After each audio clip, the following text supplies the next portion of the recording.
Shailaja fly abroad. So ఈరోజు మాట్లాడుకునే topic youth mobility visa అండి. సో ఈరోజు February 17th February 19th open ఉంది. సో ఎవరైనా అప్లై చేసుకోవాలనుకుంటే అప్లై చేసుకోండి. ఎలిజిబిలిటీ క్రైటీరియా వచ్చేసి డిగ్రీ చేసి ఉండాలి మినిమం. సో దీని ప్రాసెస్ ఏంటంటే ఏం లేదండి. సో మనం ఎవరికైతే యూత్ ఉన్నారో, like unemployed youth or else someone who can't afford the masters and all, so వాళ్ళు యూకే వెళ్ళి జాబ్ చేసుకోవచ్చు, చదువుకోవచ్చు. What ever you can do is like free visa అనుకోండి. ఒక 2 years you can do what ever, earn చేసుకొని మళ్ళీ తిరిగి వచ్చేయచ్చు చక్కగా.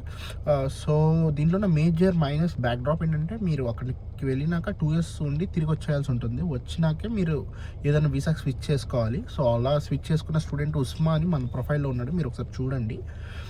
So we are been in this business from 6 years and we are professionals in everywhere for every UK visa. So you can choose us for this. మేము చేస్తాము. So మీరు మా టీమ్ని కాంటాక్ట్ అయితే నేను డిస్ప్లే నెంబర్ ఇస్తాను. సో మీరు మా టీమ్ని కాంటాక్ట్ అయితే వాళ్ళు మీకు అప్లై చేసి పెడతారు. So try to grab this opportunity for the students or else, అంటే ఎవరికైతే విల్లింగ్ ఉందో youth mobility visa. Okay, 2 years visa lottery system ఎవరికైతే ఇష్టం ఉందో, so please contact us. Thank you.